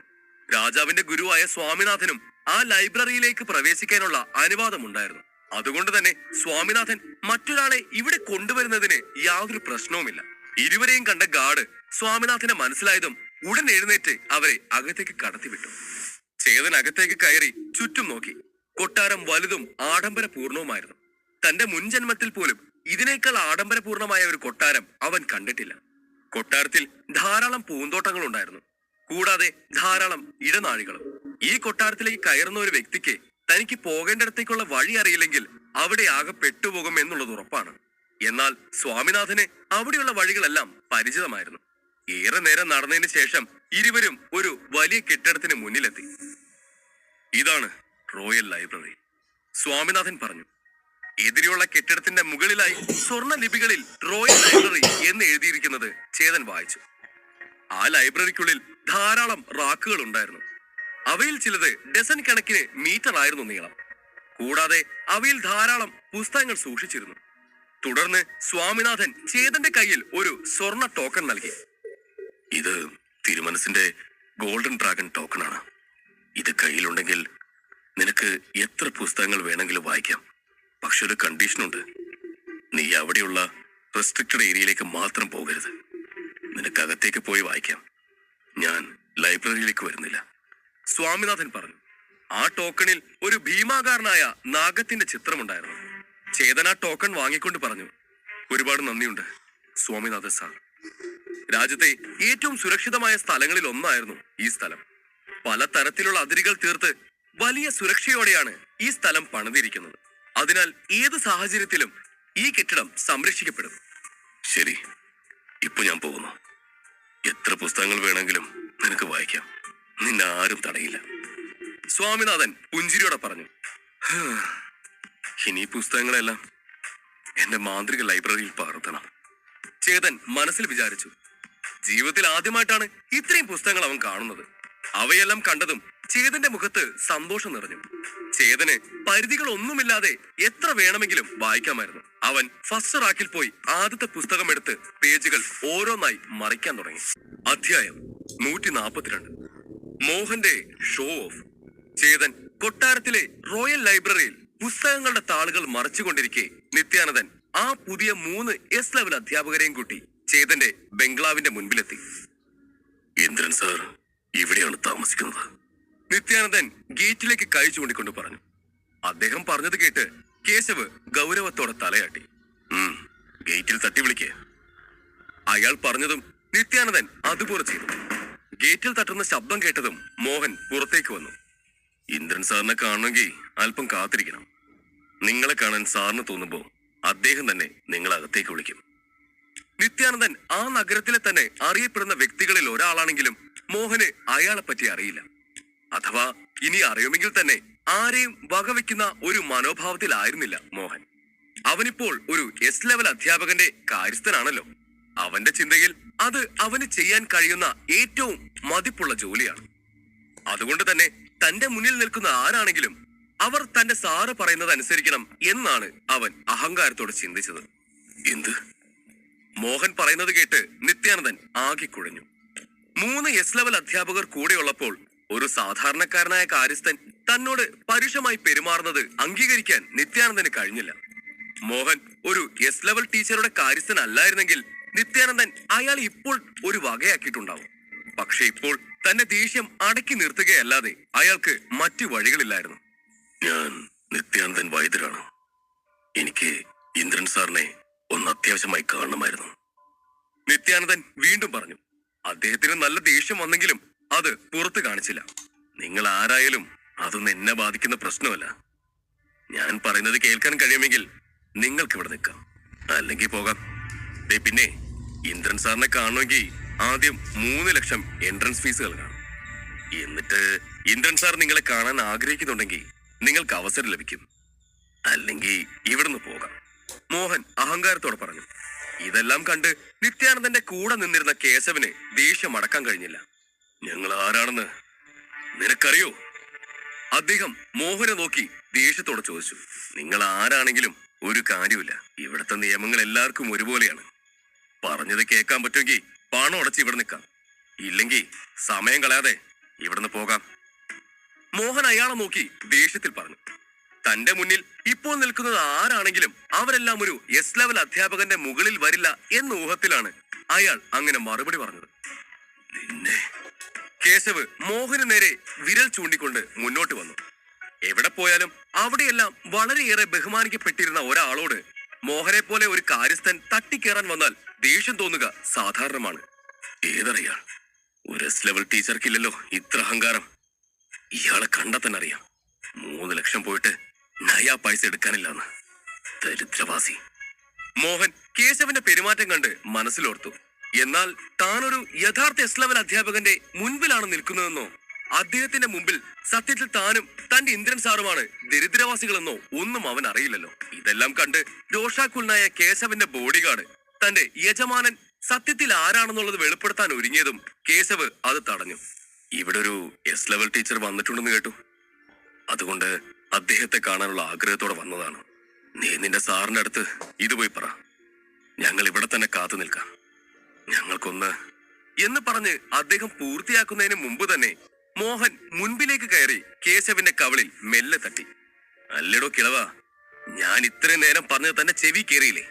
സാറിനെ കാണണമെങ്കിൽ 3 ലക്ഷം എൻട്രൻസ് ഫീസ് വേണമെന്ന് എത്ര തവണ പറഞ്ഞു ഞാൻ. പണമുണ്ടെങ്കിൽ മാത്രം ഇവിടെ നിന്നാ മതി, ഇല്ലെങ്കിൽ മനുഷ്യന്മാരുടെ സമയം മെനക്കെടുത്താതെ വേഗം വിട്ടോ, മോഹൻ കേശവനോട് പറഞ്ഞു. കേശവ് എന്ന എസ് ലെവൽ അധ്യാപകന്റെ മുഖത്താണ് മോഹൻ തട്ടിയതെന്നോർത്ത് നിത്യാനന്ദൻ ഞെട്ടി നിൽക്കുകയായിരുന്നു. അത് കണ്ടു നിന്ന മറ്റു 2 അധ്യാപകർക്കും ദേഷ്യം വന്നിരുന്നു. മോഹൻ എന്താണ് ഈ ചെയ്യുന്നത്? കവിളിൽ തട്ടുക, അതും അതുപോലൊരു ഉയർന്ന നിലയിൽ അധ്യാപകന്റെ. അത് മാത്രവുമല്ല, ഒരു എസ് ലെവൽ അധ്യാപകനോട് ഇങ്ങനെയൊക്കെ സംസാരിക്കാൻ ഒരു കാര്യസ്ഥന് എങ്ങനെ ധൈര്യം വന്നു എന്ന് നിത്യാനന്ദനും മറ്റു 2 അധ്യാപകരും ചിന്തിച്ചു. മോഹൻ സ്വന്തം മരണശിക്ഷ ചോദിച്ചു വാങ്ങുന്നത് പോലെയാണ് അവർക്ക് തോന്നിയത്. കേശവും മോഹന്റെ പെരുമാറ്റത്തിൽ ഞെട്ടി നിൽക്കുകയായിരുന്നു. ഒരു കാര്യസ്ഥൻ തന്നോട് ഇങ്ങനെ പെരുമാറുമെന്ന് അദ്ദേഹം കരുതിയിരുന്നില്ല. അത് ഓർക്കും തോറും കേശവിന്റെ ദേഷ്യം ഇരട്ടിച്ചു. അദ്ദേഹം ഒരു എസ് ലെവൽ അധ്യാപകനാണ്. അതുകൊണ്ട് തന്നെ എവിടെ പോയാലും അദ്ദേഹത്തിന് അതിൻ്റെതായ ബഹുമാനം ലഭിച്ചിരുന്നു. എണ്ണിയാൽ ഒടുങ്ങാത്ത വിദഗ്ധർ അദ്ദേഹത്തെ കാണാൻ വരാറുണ്ടായിരുന്നു. അദ്ദേഹത്തോടുള്ള ഭയത്തിൽ ആരും അദ്ദേഹത്തിന്റെ മുഖത്ത് നോക്കാൻ പോലും ധൈര്യപ്പെടാറില്ല. എന്നാൽ ഈ കാര്യസ്ഥൻ മോഹൻ തന്നെ അപമാനിക്കും പോലെ കവിളിൽ തട്ടി. ഇതൊരു അപ്രതീക്ഷിത സംഭവമായതുകൊണ്ട് അദ്ദേഹത്തിന് എങ്ങനെ പ്രതികരിക്കണം എന്നറിയില്ലായിരുന്നു. തന്റെ ദേഷ്യം അടക്കാൻ കഴിയാതെ അദ്ദേഹം വല്ലാതെ കഷ്ടപ്പെട്ടു. എന്നാലും ഇത് തന്റെ ദേഷ്യം കാണിക്കാനുള്ള സമയമല്ലെന്ന് അദ്ദേഹത്തിന് അറിയാമായിരുന്നു. തനിക്കെതിരെ നിൽക്കുന്ന കാര്യസ്ഥന് താൻ ആരാണെന്നുള്ളത് അറിയില്ലെന്ന് അദ്ദേഹത്തിന് അറിയാം. കൂടാതെ ഈ രാജ്യത്തെ രാജാവിന്റെ അതിഥിയായി അങ്ങോട്ട് വന്നിട്ട് വെറുമൊരു കാര്യസ്ഥനുമായി വഴക്കുണ്ടാക്കുന്നത് തനിക്ക് കുറച്ചിലാണെന്ന് അയാൾക്ക് തോന്നി. കേശവ് തന്റെ ഗാർഡിനെ നോക്കി ഒന്ന് മൂളി. എന്നിട്ട് അടുത്ത തട്ടി കിട്ടുന്നതിന് മുൻപ് അല്പം പിന്നിലേക്ക് മാറി നിന്നു. ഗാർഡ് തന്റെ യജമാനൻ എന്താണ് ഉദ്ദേശിച്ചത് എന്ന് മനസ്സിലായതും ഒരു ടോക്കൺ പുറത്തെടുത്തു. ഇത് എന്റെ സാറിന്റെ ടോക്കൺ ആണ്. ഇത് ആരുടെ കയ്യിലുണ്ടോ അവർക്ക് അദ്ദേഹം 2 മണിക്കൂർ സമയം ഉപദേശം നൽകും. ഇതിന് 3 ലക്ഷത്തിന് തുല്യമായ വിലയുണ്ട്. ആ ഗാർഡ് പറഞ്ഞു. ചില അധ്യാപകർ അവരുടെ മുദ്ര പതിപ്പിച്ച ടോക്കൺ ആളുകൾക്ക് നൽകാറുണ്ട്. ഈ ടോക്കൺ ആവശ്യമുള്ള ആർക്കും ആ അധ്യാപകനെ വന്ന് കാണാനും സൗജന്യമായി ഉപദേശങ്ങൾ കേൾക്കാനും പറ്റും. അതൊരു എസ് ലെവൽ അധ്യാപകന്റെ മുദ്രയായിരുന്നു. എങ്കിലും വിരളമായ ചിലർക്ക് മാത്രമേ ഉപദേശങ്ങൾ ലഭിക്കാറുള്ളൂ. ഡോൺ 7ലുള്ള ആളുകൾ പോലും ഒരു എസ് ലെവൽ അധ്യാപകന്റെ കയ്യിൽ നിന്ന് ഇതുപോലൊരു ഉപദേശം ലഭിക്കാനായി എന്തും ചെയ്യുമായിരുന്നു. പണമായി നോക്കിയാലും ഈ ടോക്കൺ 3 ലക്ഷത്തേക്കാൾ കൂടുതൽ വിലയുണ്ടായിരുന്നു. ഗാർഡ് ആ ടോക്കൺ മോഹന്റെ കയ്യിൽ കൊടുത്തതും മോഹൻ അത് വെറും കുപ്പ പോലെ വലിച്ചെറിഞ്ഞു. അത് നിലത്ത് വീണ് തകർന്നു. താനെന്താ ആളെ കളിയാക്കണോ? ഏതോ ഒരു ടോക്കണും കൊണ്ടുവന്നിട്ട് അതിന് 3 ലക്ഷം വിലയെന്നൊക്കെ പറഞ്ഞ ഞാൻ വിശ്വസിക്കുമെന്ന് കരുതിയോ? ഈ നമ്പറൊക്കെ തന്റെ കയ്യിൽ തന്നെ വെച്ചാ മതി.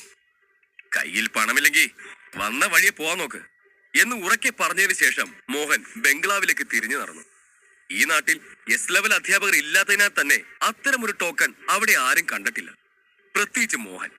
അതുകൊണ്ട് അവൻ തന്റെ മുന്നിൽ നിൽക്കുന്നവരുടെ കയ്യിൽ പണമില്ലെന്നും തന്നെ അവർ പറ്റിക്കാൻ ശ്രമിക്കുകയാണെന്ന് തെറ്റിദ്ധരിച്ചു. വെറുതെ അവരോട് സംസാരിച്ച് തന്റെ സമയവും എനർജിയും കളയണ്ട എന്ന് കരുതി അവൻ തിരിഞ്ഞു നടക്കുകയും ചെയ്തു. നീ ആരുടെ അടുത്താണ് ഇങ്ങനെ പെരുമാറിയെന്ന് അറിയാമോ?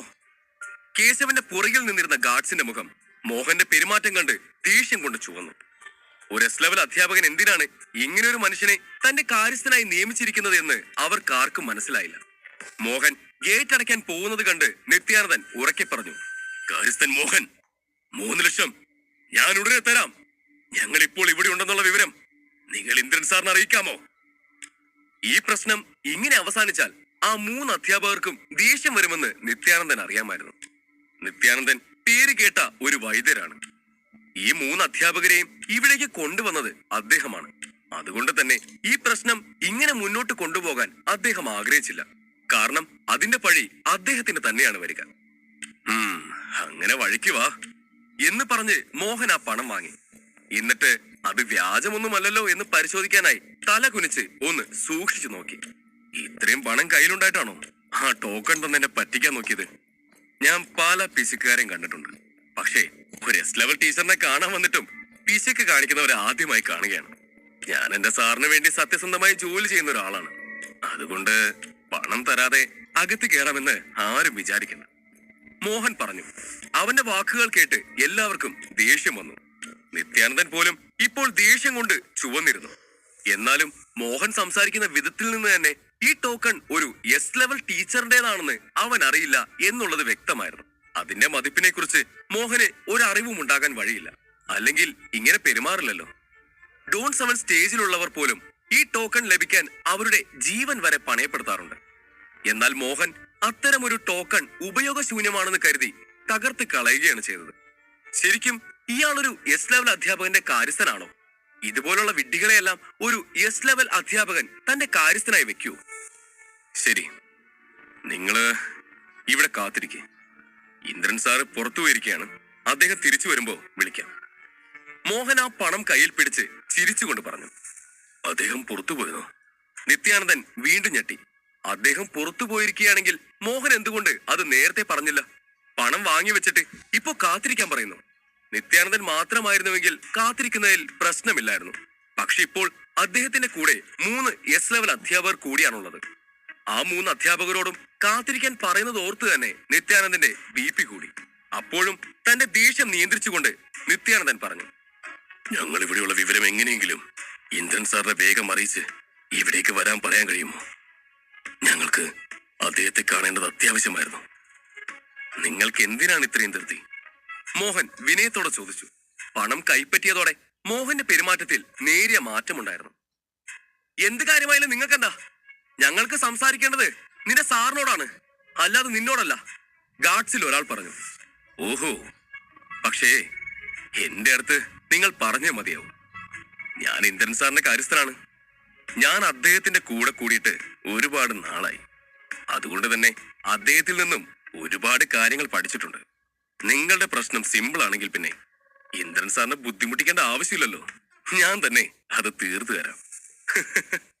മോഹൻ അട്ടഹാസത്തോടെ പറഞ്ഞു. ഓഹോ, നീ നിന്റെ യജമാന്റെ അടുത്തുനിന്നും ഒരുപാട് കാര്യങ്ങൾ പഠിച്ചിട്ടുണ്ടോ? ആ ഗാർഡ് ചോദിച്ചു. എന്നാൽ കേശവ് അയാളെ മറികടന്ന് മറ്റൊരു ചോദ്യം ചോദിച്ചു. നീ അങ്ങനെയാണെങ്കിൽ എനിക്കെന്താ പ്രശ്നമൊന്ന് കണ്ടെത്തി പറ, ഞാനൊന്ന് നോക്കട്ടെ. ഓ, നിങ്ങൾക്കോ? അത് പറഞ്ഞ് മോഹൻ അദ്ദേഹത്തെ ആകെ ഒന്ന് നോക്കി. എന്നിട്ട് തലയുയർത്തി തന്റെ മുന്നിൽ നിൽക്കുന്ന കേശവനെ നോക്കി. നിങ്ങളുടെ ശരീരത്തിന് വല്ല പ്രശ്നമുണ്ടോ? അതോ നിങ്ങളുടെ കുടുംബത്തിൽ ആർക്കെങ്കിലും എന്തെങ്കിലും പ്രശ്നമുണ്ടോ? മോഹൻ ഒരു പുരികം ഉയർത്തിക്കൊണ്ട് ചോദിച്ചു. മോഹൻ ചോദിക്കുന്നത് കേട്ട് എല്ലാവരും അമ്പരന്നു. നീ എന്താണ് ഈ പറയുന്നത്? കേശവ് ദേഷ്യത്തിൽ ചോദിച്ചു. എന്തിനാണ് മോഹൻ വീണ്ടും തന്നെ അപമാനിക്കാൻ ശ്രമിക്കുന്നതെന്നും അതിലേക്ക് തന്റെ കുടുംബത്തെ കൂടി വലിച്ചെടുക്കുന്നത് എന്തിനാണെന്നും അദ്ദേഹത്തിന് മനസ്സിലായില്ല. കേശവന്റെ ഉള്ളിൽ വല്ലാത്ത ദേഷ്യം നുരഞ്ഞു പൊന്തി. നിങ്ങൾ എന്താ നോക്കുന്നത്? ഞാൻ ചോദിച്ചത് മനസ്സിലായില്ലേ? എങ്കിൽ ഒന്നുകൂടെ ചോദിക്കാം. നിങ്ങളുടെ കുടുംബത്തിലെ എല്ലാവർക്കും സുഖമല്ലേ? എല്ലാവർക്കും എഴുന്നേറ്റ് നടക്കാനൊക്കെ കഴിയുന്നുണ്ടല്ലോ അല്ലേ? മോഹൻ പരിഹാസത്തോടെ ചോദിച്ചു. അത് കേട്ടതും എല്ലാവരും നിന്നെടുത്ത് തന്നെ മരവിച്ച് നിന്നുപോയി.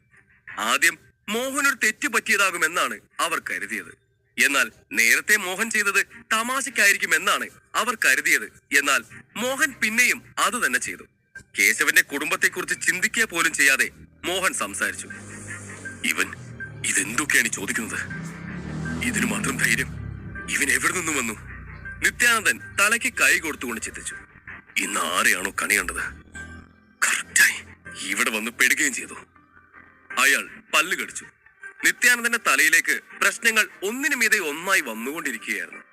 ഇന്ദ്രൻ എന്ന ഒരു എസ് ലെവൽ അധ്യാപകൻ നാട്ടിലെത്തിയ കാര്യം എല്ലാവരെയും അറിയിക്കുക എന്ന തെറ്റ് മാത്രമേ നിത്യാനന്ദൻ ചെയ്തിട്ടുള്ളൂ. എന്നാൽ അതിങ്ങനെയായി മാറുമെന്ന് അദ്ദേഹം കരുതിയില്ല. ആരെയും ഇവിടേക്ക് കൂട്ടിക്കൊണ്ടുവന്ന് അപമാനിക്കാൻ അദ്ദേഹം ഉദ്ദേശിച്ചിരുന്നില്ല. എന്നാൽ ഇപ്പോൾ അത് തന്നെ സംഭവിച്ചു. കേശവ് സാറിന് ദേഷ്യം വന്നാൽ ഇവിടെ ആകെ പ്രശ്നവും. അതുകൂടാതെ ഇന്ദ്രൻ ശരിക്കും ഒരു എസ് ലെവൽ അധ്യാപകൻ കൂടിയാണെങ്കിൽ ഇവിടെ 2 എസ് ലെവൽ അധ്യാപകർ തമ്മിൽ വഴക്കായി മാറും.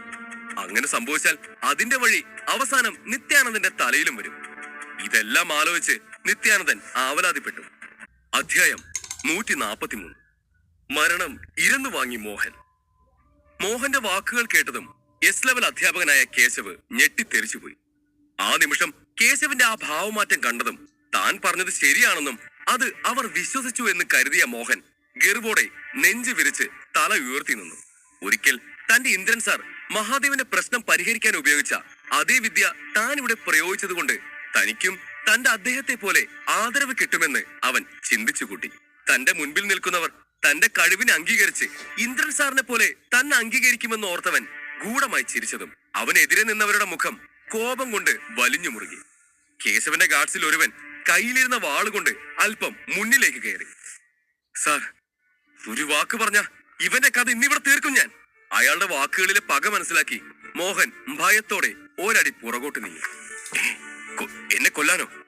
അതെന്താ, ഞാൻ ചെയ്ത തന്ത്രം ഫലിച്ചില്ലേ? ഇന്ദ്രൻ സാർ ചെയ്യുന്നത് പോലെ തന്നെയാണല്ലോ ഞാനും ചെയ്തത്. പിന്നെ എന്ത് സംഭവിച്ചു? മോഹൻ പേടിയോടെ ചിന്തിച്ചു. എന്തോ തെറ്റു പറ്റിയിട്ടുണ്ട് എന്ന് തിരിച്ചറിഞ്ഞതും അവന്റെ ഹൃദയം വേഗത്തിൽ മിടിക്കാൻ തുടങ്ങി. പക്ഷേ എവിടെയാണ് തനിക്ക് പിഴച്ചതെന്ന് മനസ്സിലാക്കാൻ കഴിയാതെ മോഹൻ ആകെ കുഴഞ്ഞു. എങ്കിലും ചെയ്ത തെറ്റ് അംഗീകരിക്കാൻ അവന്റെ അഹങ്കാരം അവനെ സമ്മതിച്ചില്ല. താൻ ചെയ്തതിൽ നിന്നും പുറകോട്ട് പോകാനും അവന് കഴിഞ്ഞില്ല. തന്റെ സാറും ഇതുപോലെയാണ്. അദ്ദേഹം ചെയ്യുന്ന പ്രവൃത്തികളെ ആദ്യം ആരും അംഗീകരിച്ചിരുന്നില്ല. പോകെ പോകെയാണ് അദ്ദേഹത്തിന്റെ കഴിവുകളെയും ആദർശങ്ങളെയും എല്ലാവരും അംഗീകരിച്ചു തുടങ്ങിയത്. അതുപോലെ തന്നെയും ആദ്യം എതിർക്കുമെങ്കിലും പിന്നീട് അവർ അംഗീകരിക്കുമെന്ന വിശ്വാസത്തോടെ മോഹൻ അവർക്ക് അടുത്തേക്ക് നീങ്ങി. എനിക്ക് നിങ്ങളുടെ ഭാര്യയുടെ നാടി വരെ പിടിച്ചു നോക്കിയാൽ അവരുടെ പ്രശ്നം എന്താണെന്ന് പറയാൻ കഴിയും. നിങ്ങളുടെ ഭാര്യയ്ക്ക് ഇങ്ങോട്ട് വരാൻ കഴിയില്ല എങ്കിലും കുഴപ്പമില്ല, ഞാൻ അങ്ങോട്ട് വരാം.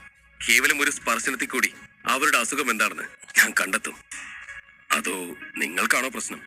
നിങ്ങളുടെ ശരീരം കണ്ടാ തോന്നും ദഹിക്കാത്തത് എന്തോ വാരി വലിച്ച് കഴിച്ചിട്ട് വന്നതാണെന്ന്. ചെറിയ പരിഹാസ രൂപേണ കേശവനെയും അദ്ദേഹത്തിന്റെ കുടുംബത്തെയും ആക്ഷേപിക്കുന്നതിനൊപ്പം താനൊരു അധ്യാപകനാണ്, തനിക്കെല്ലാം അറിയാമെന്നുള്ള ഭാവമായിരുന്നു മോഹന്റെ മുഖത്തും ശരീരഭാഷയിലും. ഇതൊക്കെ കേട്ടിട്ടും അവിടെയുള്ളവർ മൗനം പാലിച്ചു നിന്നു. അവരുടെ ആ നിശബ്ദത അവന് വീണ്ടും ധൈര്യം നൽകുമ്പോൾ കേശവനെയും അദ്ദേഹത്തിന്റെ കുടുംബത്തെയും മോശം വാക്കുകൾ ഉപയോഗിച്ചവൻ വീണ്ടും വീണ്ടും പരിഹസിച്ചു. ഇത്രയും ധൈര്യം അവന് എവിടെ നിന്നാണ് കിട്ടിയതെന്നോർത്ത് കേശവന്റെ ഗാർഡ്സ് മുഷ്ടി ചുരുട്ടി. അണയാൻ പോകുന്ന അഗ്നി ആളിക്കത്തുമെന്ന് പറയുന്നത് പോലെ ആയിരിക്കും ഇതെന്ന് കരുതി അവർ മിണ്ടാതിരുന്നു. കേശവന്റെ മുഖഭാവത്തിൽ നിന്നും ഏത് നിമിഷവും അയാളുടെ ദേഷ്യം നിയന്ത്രണം വിട്ട് പുറത്തേക്ക് വരുമെന്നും അങ്ങനെയെങ്കിൽ മോഹന്റെ കഥ അവിടെ തീരുമെന്ന് അറിയാവുന്ന ഗാർഡ്സിൽ ഒരാൾ അക്ഷമയോടെ മുന്നോട്ട് വന്നു. സാർ, നിങ്ങളൊരു വാക്ക് പറഞ്ഞാൽ മതി, ഇവനെ ഇവിടെ തന്നെ കൊന്നു കുഴിച്ചു മൂടും ഞങ്ങൾ. ഈ അപമാനം ഇനിയും കേട്ടു നിൽക്കാൻ ഞങ്ങൾക്കാവില്ല. പക്ഷേ കേശവ് കൈ ഉയർത്തി അവരെ തടഞ്ഞു. വേണ്ട, ഞാൻ ആരാണെന്ന് അവനോട് പറ. തന്റെ ഒരു വാക്ക് മതി മോഹന്റെ തല ആ നിമിഷം നിലത്ത് കിടന്ന് ഉരുളാൻ എന്ന് കേശവനറിയാം. ഇതെല്ലാം കണ്ടു നിൽക്കുമ്പോൾ മോഹനും സംശയമായി. തന്റെ മുമ്പിൽ നിൽക്കുന്ന മനുഷ്യന് വേണ്ടി തന്നെ കൊല്ലാൻ പോലും അവർ തയ്യാറായിരുന്നുവെങ്കിൽ അയാൾ ആരായിരിക്കും? എന്തായാലും അയാൾ ഒരു സാധാരണക്കാരനല്ല. ഒരു എസ് ലെവൽ അധ്യാപകനാകാനും സാധ്യതയില്ല. ഒരു എസ് ലെവൽ അധ്യാപകന് ഇത്രയും ക്ഷമ കാണില്ല. അല്ലെങ്കിൽ തന്റെ തല നിലത്ത് കിടന്ന് ഉരുളേണ്ട സമയം കഴിഞ്ഞു എന്ന് മോഹൻ ചിന്തിക്കവേ കേശവ് താൻ ആരാണെന്ന് മോഹന്റെ മുമ്പിൽ വെളിപ്പെടുത്താൻ വേണ്ടി തന്റെ അനുയായികളിൽ ഒരാളെ മുൻപോട്ടയച്ചു. നിനക്ക് ഞങ്ങളുടെ കേശവ് സാർ ആരാണെന്ന് അറിയില്ല. പേര് കേട്ട എസ് ലെവൽ അധ്യാപകനാണ് അദ്ദേഹം. അനുയായി അത് പറയുമ്പോൾ അത് ശ്രദ്ധിക്കാതെ മുഖം കോട്ടി മോഹൻ. അയാൾ ആരായാലും എനിക്കെന്താ എന്ന് അലസമായി മറുപടി പറഞ്ഞതും പെട്ടെന്നാണ് അയാൾക്ക് താൻ പറഞ്ഞത് എത്ര വലിയ തെറ്റാണെന്ന് ഓർമ്മ വന്നത്. എന്നാ പറഞ്ഞേ? ഇത് എസ് ലെവൽ ടീച്ചറാണെന്നോ? ഇടറിയ ശബ്ദത്തിൽ അയാൾ ചോദിച്ചു. ഏത് നാട്ടിലാണെങ്കിലും രാജാവിനെ അപമാനിക്കുന്നതിലും 100 ഇരട്ടി പാപമാണ് ഒരു എസ് ലെവൽ അധ്യാപകരെ അപമാനിക്കുന്നതെന്ന് മോഹൻ അറിയാം. അതെ, അദ്ദേഹം ഒരു എസ് ലെവൽ ടീച്ചറാണ്. അദ്ദേഹത്തെ അപമാനപ്പെടുത്തി നീ നിന്റെ മരണമാണ് ഇരുന്ന് വാങ്ങിയത്. അനുയായി പറയുമ്പോൾ മോഹന്റെ കണ്ണുകളിൽ ഭയം നിറഞ്ഞു വന്നു. ഒരു എസ് ലെവൽ ടീച്ചറിനോട് മോശമായി പെരുമാറുന്നത് തന്നെ എത്ര വലിയ തെറ്റാണെന്ന് നിനക്കറിയാം. അതറിഞ്ഞിട്ടും നീ അദ്ദേഹത്തിന്റെ കുടുംബത്തെ കൂടി അപമാനപ്പെടുത്തി. അത് എത്രയും വലിയ പാപമാണെന്ന് നിനക്കറിയോ? മരണത്തിന് തുല്യമാണത്. എന്ത് മരണോ? മോഹന്റെ കണ്ണുകളും വായും ഒരുപോലെ തന്നെ മിഴിഞ്ഞു വരുന്നതിനൊപ്പം ദേഹം ഭയം കൊണ്ട് വിറയ്ക്കാൻ തുടങ്ങി. അവരുടെ മുമ്പിൽ ഹീറോ ആയി എല്ലാവരുടെയും ആദരവ് പിടിച്ചുപറ്റി ഇന്ദ്രൻ സാറിന്റെ പ്രശംസ ഏറ്റുവാങ്ങാമെന്ന് കരുതിയ തനിക്ക് തെറ്റുപറ്റിപ്പോയെന്ന് അവൻ തിരിച്ചറിഞ്ഞു. ഇന്ദ്രൻ സാർ ഇതുപോലെ ചെയ്തപ്പോൾ അദ്ദേഹത്തെ എല്ലാവരും ആദരിച്ചു. അതുപോലെ തനിക്ക് ആദരവ് കിട്ടുമെന്ന പ്രതീക്ഷയിൽ താൻ ചെയ്തത് ഒരു എസ് ലെവൽ അധ്യാപകന്റെ മുൻപിൽ ആയിപ്പോയി. ഇനി എന്തു ചെയ്യും? മോഹൻ ഉത്തരം കിട്ടാതെ ആകെ ഉളറി. ഒപ്പം അവൻ കരച്ചിലിന്റെ വക്കിലെത്തി.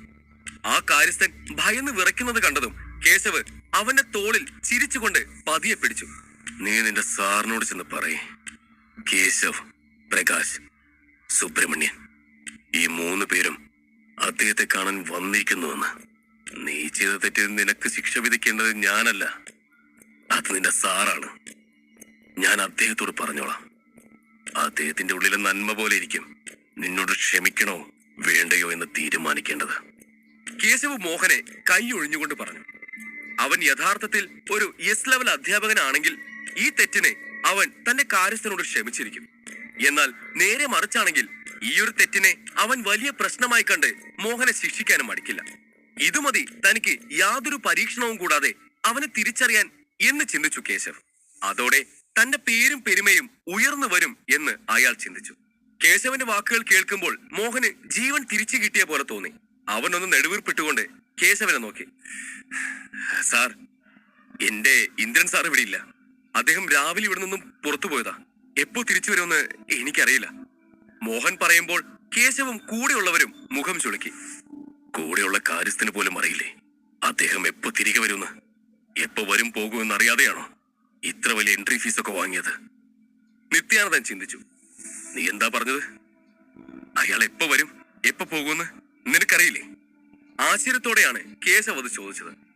ഇത്ര വലിയ എൻട്രി ഫീസും കൊടുത്ത് അയാൾ തിരിച്ചു വരും വരെ അയാളെയും കാത്തിരിക്കണമോ എന്നോർത്ത് എല്ലാവരുടെയും മുഖത്ത് അല്പം ദേഷ്യം വന്നു. സത്യമായും അദ്ദേഹം എപ്പോ വരുന്ന എനിക്കറിയില്ല സാർ. മോഹൻ തലമെല്ലെ കുലുക്കിക്കൊണ്ട് പറഞ്ഞു. സാരമില്ല, എന്റെ കാർഡ് തരാം. നിന്റെ മാസ്റ്റർ എപ്പോ തിരിച്ചു വരുന്നു അപ്പൊ എന്നെ അറിയിച്ചാ മതി. കേശവ് പറയുമ്പോൾ അനുയായികളിൽ ഒരാൾ അദ്ദേഹത്തിന്റെ കാർഡ് എടുത്ത് മോഹന് നേരെ നീട്ടി. മുൻപിൽ നിൽക്കുന്നത് ഒരു എസ് ലെവൽ അധ്യാപകനാണെന്ന് അറിഞ്ഞത് കൊണ്ട് തന്നെ അദ്ദേഹത്തിന്റെ ആജ്ഞയെ എതിർക്കാനുള്ള ധൈര്യം മോഹനില്ലായിരുന്നു. മോഹൻ അത് വാങ്ങി ആ കാർഡിലേക്ക് നോക്കി. അതിലൊരു എസ് ലെവൽ ടീച്ചർ എന്ന് എഴുതിയിരുന്നു. പോകാം. ആ നിമിഷം കൈയെടുത്തുയർത്തി കൂടെയുള്ളവർക്ക് നിർദ്ദേശം നൽകി കേശവ് തങ്ങൾ തേടി പറയാൻ ഇവിടെ ഇല്ലാത്തത് കൊണ്ടും അദ്ദേഹത്തെ കാത്തിരിക്കാനുള്ള ക്ഷമയും ഇല്ലാത്തത് കൊണ്ടും 3 പേരും ഒരുപോലെയാണ് തിരിച്ചു പോകാമെന്ന് തീരുമാനിച്ചത്. അവർ തിരിച്ചു പോയെന്ന് ഉറപ്പിച്ചതും മോഹൻ ശ്വാസം എടുത്തുകൊണ്ട് മുഖത്തെ വിയർപ്പ് തുടച്ചു. ശേഷം ബംഗ്ലാവിലേക്ക് ചെന്ന് തന്റെ ചാരി കസേരയിലേക്ക് ഇരുന്നു. എന്റെ ദൈവമേ, ജീവൻ തിരിച്ചു കിട്ടുന്നതിന് എന്തോ വലിയ ഭാഗ്യം. വെറുതെ ഒന്ന് അഭിനയിച്ചപ്പോ തന്നെ എന്തൊക്കെ പ്രശ്നങ്ങളാണ് നേരിട്ടത്. അതും ഒരു എസ് ലെവൽ അധ്യാപകന്റെ മുമ്പിൽ. അദ്ദേഹം ക്ഷമിച്ചത് കൊണ്ട് മാത്രം ഞാനിന്ന് രക്ഷപ്പെട്ടു. പതുക്കെ പറഞ്ഞുകൊണ്ട് ദീർഘശ്വാസം വിട്ടു മോഹൻ. ഇനി ഇങ്ങനൊരു തെറ്റ് സ്വപ്നത്തിൽ പോലും ചെയ്യില്ല എന്ന് മോഹൻ തീരുമാനിച്ചു. അതേസമയം ഗാർഡ്സിൽ ഒരാൾ കേശവനെ നോക്കി. സാർ, എന്തിനാണ് തെമ്മാടി വെറുതെ വിട്ടത്? അവനെ അവിടെ വെച്ച് തന്നെ കുത്തി കൊല്ലേണ്ടതായിരുന്നു. സംശയത്തോടെയാണ് അയാൾ കേശവനോടത് ചോദിച്ചത്. ആരെയും കൊല്ലാൻ മടിയുള്ള ആളല്ല തന്റെ യജമാനെന്ന് അയാൾക്കറിയാം. എന്നിട്ടും എന്തുകൊണ്ടാണ് ഇത്രയും അപമാനിച്ചിട്ടും അയാളെ വെറുതെ വിട്ടത് എന്നുള്ള സംശയമായിരുന്നു അയാൾക്ക്.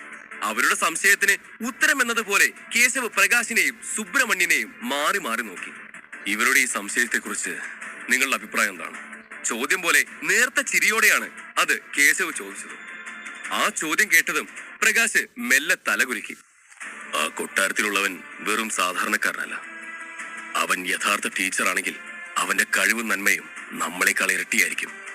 അത് തിരിച്ചറിയാൻ വേണ്ടിയല്ലേ അങ്ങ് അവനെ വെറുതെ വിട്ടത്? പ്രകാശ് പറയുമ്പോൾ അത് ശരിവെച്ചുകൊണ്ട് സുബ്രഹ്മണ്യനും തലകുലുക്കി. പക്ഷേ ആ കൊട്ടാരത്തിലെ അധ്യാപകനെ നമ്മൾ കണ്ടില്ലല്ലോ. അവർ 3 പേരുടെയും വാക്ക് കേട്ടതും അനുയായികൾ ആകെ കുഴപ്പത്തിലായി. ആരും തന്നെ അയാളെ കണ്ടില്ല. പിന്നെ എങ്ങനെയാണ് അയാളുടെ കഴിവുകൾ ഈ 3 പേരെക്കാളും മികച്ചതായിരിക്കുമെന്ന് അവർ തീരുമാനിച്ചത്?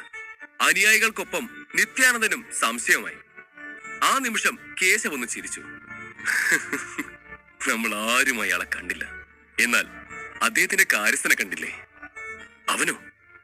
ആ ശരീരം സൂക്ഷിച്ച മനുഷ്യനെ കണ്ട എന്തു തോന്നാനാണ്? കേശവ് പറഞ്ഞു വന്നതും ഇടയിൽ കയറി അല്പം പുച്ഛത്തോടെയാണ് അനുയായികളിൽ ഒരുവൻ ചോദിച്ചത്. അവൻ നമ്മളോട് എങ്ങനെ പെരുമാറി എന്നത് മാത്രമാണ് നിങ്ങൾ കണ്ടത്, എന്നാൽ അവനെയാണ് ഞാൻ ശ്രദ്ധിച്ചത്. ശരീരം മാത്രമല്ല, അവന്റെ മനസ്സും ദുർബലമാണ്. അവനെ കണ്ട നമുക്ക് തോന്നും അവൻ ലെവൽ 3 വരെ മാക്സിമം എത്താൻ കഴിയുമെന്ന്. പക്ഷേ അതിനപ്പുറം അവൻ ഏത് നിലയിലാണെന്ന് നിങ്ങൾ ആരെങ്കിലും ശ്രദ്ധിച്ചോ? കേശവ് ചോദിക്കുമ്പോൾ തലയിളക്കിയ ഒരു അനുയായി, അല്ല, അയാള് ലെവൽ 4 വരെ എത്തിയിട്ടുണ്ട്, അതെനിക്ക് ഉറപ്പാണ്. അതെ, അവൻ അവന്റെ പരിധികളെ മറികടന്ന് ലെവൽ 4 എത്തിയിരിക്കുന്നു. എന്നിട്ടും അവന് തന്റെ എനർജിയെ നിയന്ത്രിക്കാൻ കഴിയുന്നില്ല. അതിനർത്ഥം എന്തെന്നാൽ കേവലം ഒരു ഭൃത്യനായിട്ട് കൂടി ആ ശരീരം വെച്ചുകൊണ്ട് ലെവൽ 4 എത്തിയെങ്കിൽ അവനെ സഹായിച്ചത് അവന്റെ സാറ് തന്നെയാണ്. കേശവ് വളരെ ഗൗരവത്തോടെയാണ് പറഞ്ഞത്. ഇത്രയും ബലഹീനവും ശോഷിച്ചതുമായ ശരീരം വെച്ചുകൊണ്ട് അവന് ബഹുദൂരം സഞ്ചരിക്കാൻ കഴിയില്ല. അവന്റെ ശാരീരിക വികാസം ദുർബലമാകേണ്ട കാലം അതിക്രമിച്ച് കഴിഞ്ഞതാണ്. എന്നാൽ അവൻ അതിനെ തരണം ചെയ്ത് മുന്നേറിയിരിക്കുന്നു. സാധാരണ ഒരു വ്യക്തിക്ക് അങ്ങനെ ഒരു മുന്നേറ്റം കഠിനം തന്നെയാണ്. ഒരു S ലെവൽ അധ്യാപകന്റെ പ്രഥമ ജോലി മറ്റൊരു വ്യക്തിയെ അടുത്ത ഘട്ടത്തിൽ എത്തിക്കാൻ ഉപദേശിക്കുകയും സഹായിക്കുകയും ചെയ്യുക എന്നതാണ്. മോഹന്റെ ശരീരത്തിൽ പല തടസ്സങ്ങളും ഉണ്ടായിരുന്നു. അത് ഉറപ്പിക്കാൻ വേണ്ടിയാണ് ഞങ്ങൾ അവനെ ഒന്നും ചെയ്യാതെ നിന്നത്. എന്നാൽ അവൻ ലെവൽ 4 എത്തിക്കഴിഞ്ഞിരുന്നു. ഇതിൽ നിന്നും ഒന്ന് മനസ്സിലാക്കാം, അവന്റെ തടസ്സങ്ങളെല്ലാം തുടച്ചു നീക്കി അവന്റെ ശരീരത്തെ ശുദ്ധീകരിച്ച അവന്റെ സാറ് അവനെ ഡോൺ സ്റ്റേജ് 4 എത്തിച്ചു. അങ്ങനെയെങ്കിൽ അയാൾ ഒരു സാധാരണ മനുഷ്യനല്ല എന്ന് വ്യക്തമാണ്. ഒരു S ലെവൽ അധ്യാപകൻ വെറുതെ വാഗുകൊണ്ട് പറയുന്നവൻ മാത്രമല്ല, അവർക്ക് കാഴ്ചയിൽ തന്നെ ഒരു വ്യക്തിയെയും അയാളുടെ ശരീരനിലയെയും മനസ്സിലാക്കാൻ സാധിക്കും. അവരുടെ ബുദ്ധി കൂർമ്മ ബുദ്ധിയായിരിക്കും. അതുകൊണ്ട് തന്നെയാണ് ഒരു അധ്യാപകനെ എല്ലാവരും ഭയപ്പെടുന്നത്. ആ നിമിഷം എല്ലാം കേട്ടുകൊണ്ട് നിശബ്ദനായി ആലോചനയിൽ മുഴുകിയിരിക്കുന്ന പ്രകാശ് തലയുയർത്തി. എന്റെ ഊഹം ശരിയാണെങ്കിൽ അവന്റെ സാറ് അയാളുടെ ശക്തി ഉപയോഗിച്ച് അവന്റെ ഉള്ളിലെ തടസ്സങ്ങളെ നീക്കം ചെയ്ത് ആ ശരീരം ശുദ്ധീകരിച്ച് അവനെ ഈ ലെവലിൽ എത്തിച്ചിരിക്കുന്നു. മോഹനെ കണ്ടതിൽ നിന്നും അവന്റെ ഓരോ ചലനങ്ങളിൽ കൂടി അവർ 3 പേരും അവനെക്കുറിച്ച് എല്ലാം പറഞ്ഞു കഴിഞ്ഞിരുന്നു. ആ നിമിഷം പ്രകാശ് കണ്ണുകൾ ചുരുക്കിക്കൊണ്ട് ദൂരേക്ക് നോക്കി. എങ്കിൽ ഉറപ്പായും മോഹന്റെ സാറ് കുറഞ്ഞ പക്ഷം ഡോൺ 7 എത്തിയിരിക്കണം. ചിലപ്പോ ലെവൽ 8 വരെ എത്തിയിരിക്കാം. പ്രകാശിന്റെ വാക്കുകൾ നിത്യാനന്ദനും അനുയായികളും ഞെട്ടലോടെയാണ് ആ നിമിഷം. 144 കൊട്ടാരത്തിനുള്ളിലെ തെളിവെടുപ്പ്. പ്രകാശിന്റെ ആ വാക്കുകൾ കേട്ട നിമിഷം കേശവ് തല പതുക്കെ കുലുക്കിക്കൊണ്ട് അയാളുടെ വാക്കുകളെ അംഗീകരിച്ച ശേഷം അയാളുടെ അനുയായികളെ നോക്കി.